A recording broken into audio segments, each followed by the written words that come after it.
Hello, and welcome to the Sunday meditation at the Sanctuary of Light and the Light Institute of Galisteo.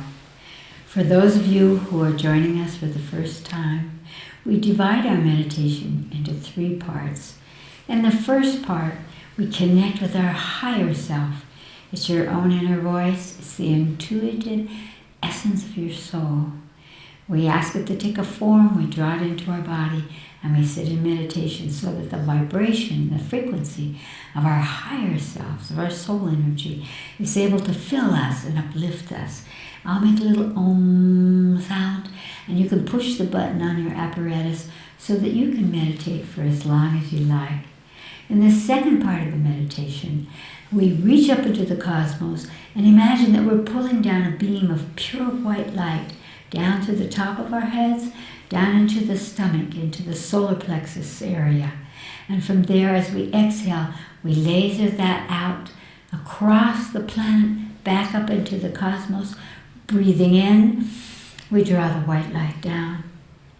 Exhaling, we extend it out across the planet, bringing illumination and back home into the cosmos. And in the second part of the meditation, that's all we do. That kind of breathing will take you into a beautiful meditative state. And then Om again. And in the third part of the meditation, we choose a focal point so that we can take the energy that we've created in our meditation and extend it out into whatever's happening in the world. This week, there are so many places where war is imminent, where there are wars, where there is all of that fear and terrible contraction of humans. And so the theme today in this meditation will be to envision peace in this world. Wherever you are in the world, you can find that place where you are, or you can extend, you can look out into the world and hold in your mind's eye an energy of peace. And then ask that place what frequency of light, what color it needs to also envision the peace. Because when we feel safe enough to experience a flicker, a possibility of peace, we are putting an energy out that allows for a magnification of that energy of peace. And that's the way we will do that. We will begin with a little of that same kind of breathing. Close your eyes. Breathe in through your nose. Hold at the top and exhale very slowly through your mouth.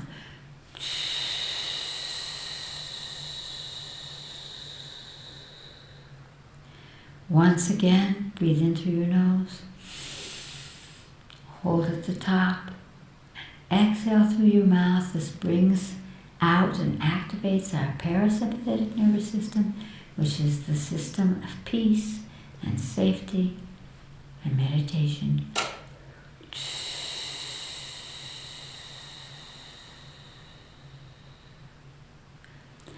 Ask your higher self, the intuitive essence of your soul, your own wise, cosmic inner voice, to take form for you. Doesn't matter what form. It could be a sunrise, a star, a rainbow, a being, a tree, a light, any kind, an animal, an equation. Ask your higher self to take a form for you at this moment. Whatever you get.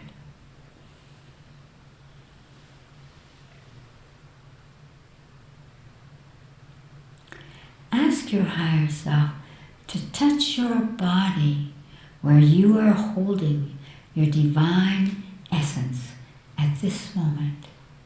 And just imagine that touch could be anywhere in your body of your higher self. And now breathe in and out in that place, creating an opening.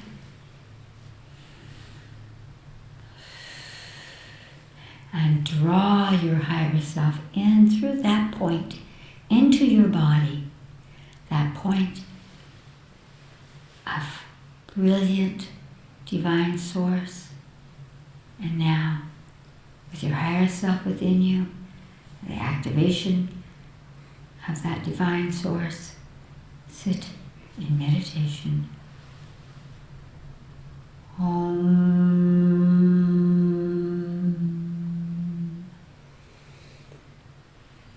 Imagine that you could reach up into the cosmos and magnetize down to you a beautiful beam of pure white light. Feel that beam coming in through the top of your head and flowing down within you, right into your stomach, your solar plexus. And from there, as you exhale, imagine that you are lasering that beam out across the planet, illuminating, bringing light of that high frequency of white across the planet, back up into the cosmos. Breathe in, draw the white light down into your solar plexus. Exhale, illuminate, extend and release that light out across the planet and back into the cosmos. And simply continue that. Oh.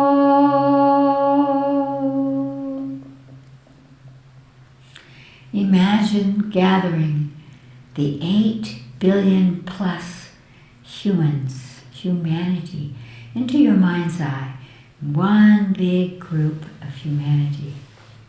And ask them what color they need from you to be able to envision, to feel that peace is waiting, and that by focusing on peace, we will magnetize it and it will begin to occur. Not just the absence of war and strife, but the gentleness and the strength, the core of peace. It's true energy. So just begin to envision peace, however you perceive it,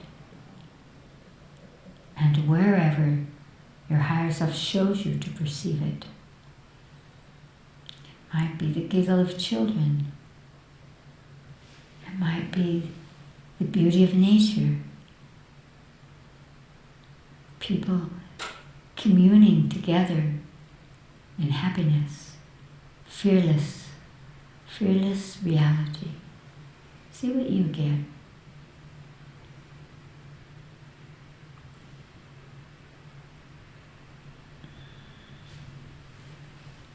And then, again, whatever color they're showing you, draw that color in, laser it out to all of humanity and into whatever place or situation you most powerfully saw, wherever or however it was, lasering the frequency of light. Everything is made of light. Peace is light. Laser it out there to humanity who asked for that color, and feel that that continues to flow down from the cosmos through you, and that all of humanity is drawing it in. And in drawing that color in, they begin to envision and experience the possibility of peace and how it belongs to each and all of us.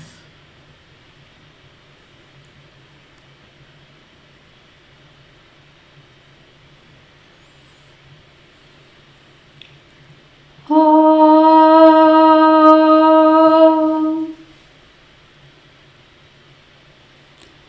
Breathe deeply and open your eyes. Good. Thank you. There is a second part to this meditation. It's called Knowings. And every week from around the world, people send in questions that they would like for us to focus upon in order to uplift us and to share that with everyone who's participating. And Allison will tell us the questions that have come for this week. Allison? The first question is from Arlington, Texas in the U.S.A. Texas. Dear Chris, how do we determine what is our responsibility and what is not? I saw someone damage a car in a parking lot and drive off. and I did not report it. I walked away, deciding not to be involved, and it felt good. But now I'm concerned I might have created some bad karma because I possibly could have witnessed the accident to be of help. How do I know what was right? I think that the answer there is that you felt good right away. And I would say you felt good because it didn't belong to you. In effect, we don't know the relationship, the karma between the person who hit with their car and the person's car that was hit. We don't know if they ran away because of their terrible fear. Would that have helped to bring them to court, to bring them in? And maybe it was a single mother with a child in the back. We don't know what the story is. It's never good to run away from our experiences. It's important to take responsibility. But you are not their judge. And so I feel that, again, in a situation like this, if your sense is, this is not what we call the lighten, this is not my pond. It doesn't belong to me to interfere or to get involved. That is not creating a negative karma. That's a choice. And what you want to do is to trust your intuitive energy or the choice that you made. And if you begin to wonder, did I do the right thing?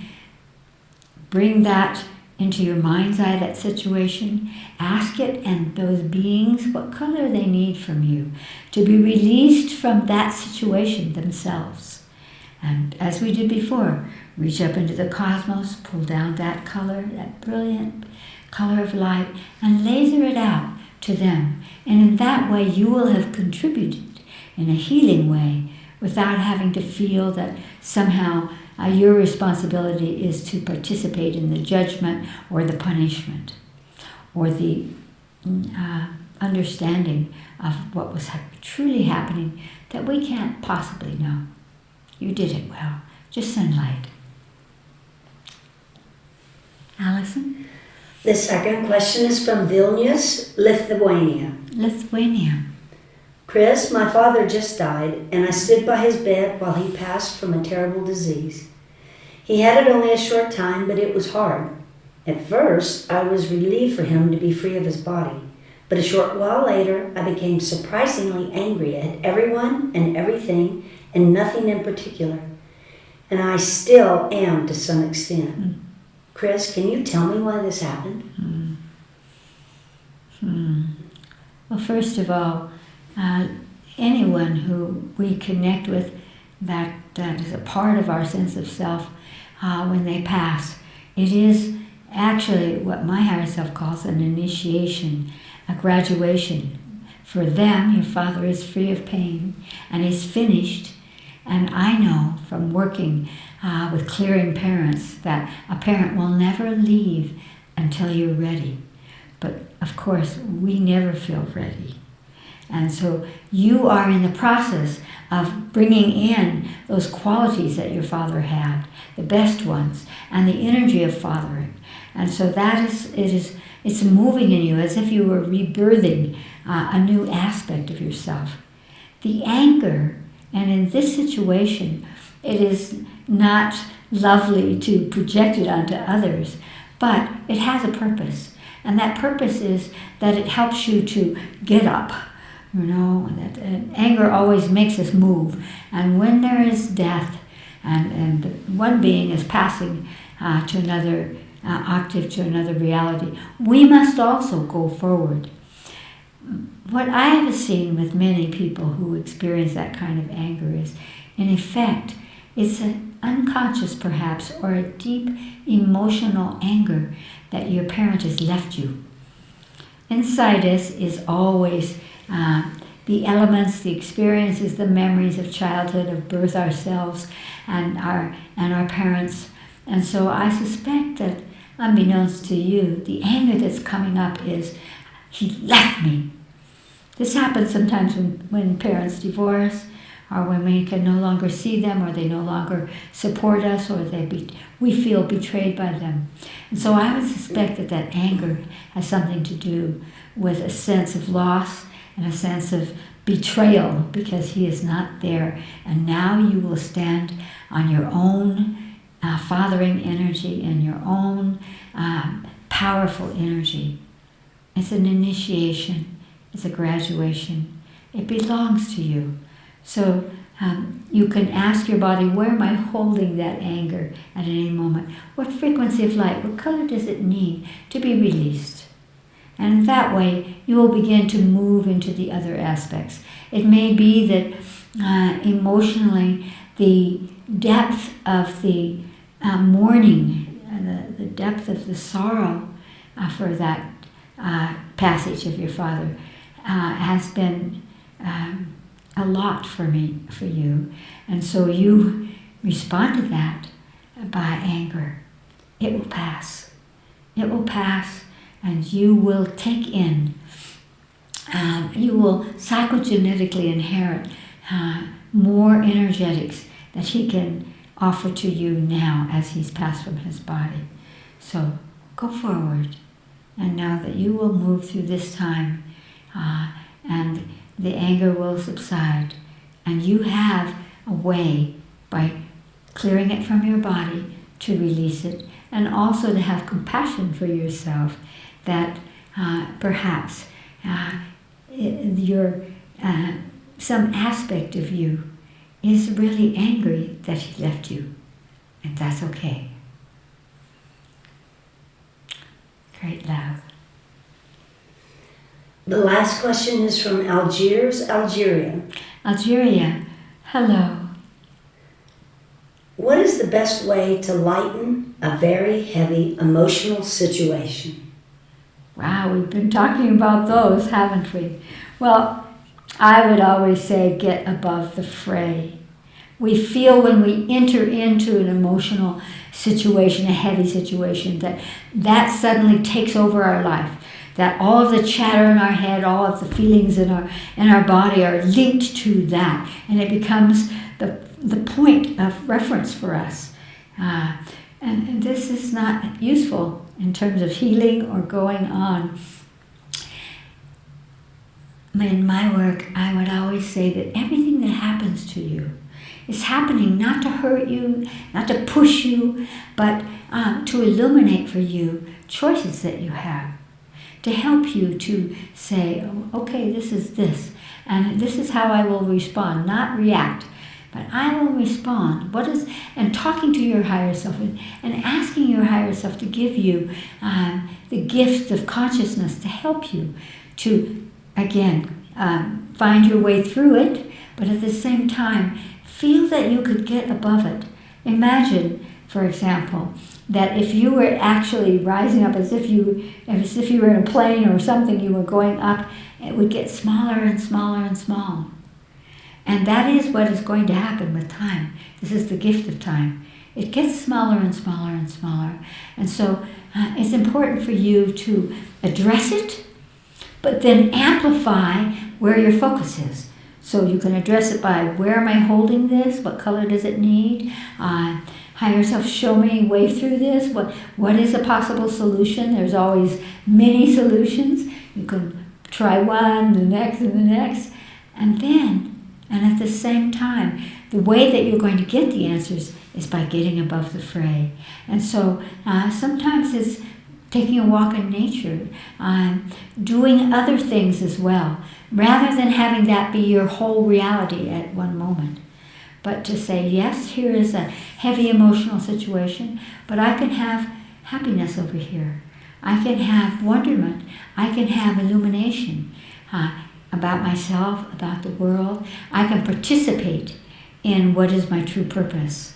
And of course, all of these emotional situations that we come into, again, they are only for us to shine the light of conscious upon them and to see that every one of those situations we brought with us into this incarnation enough tools, enough wisdom to actually move through. So when you feel yourself getting above, you'll realize that you do have the wisdom to shrink that down and move forward from a place of strength and a place of choice. What serves you and the situation from the highest perspective? Great love. Lift up.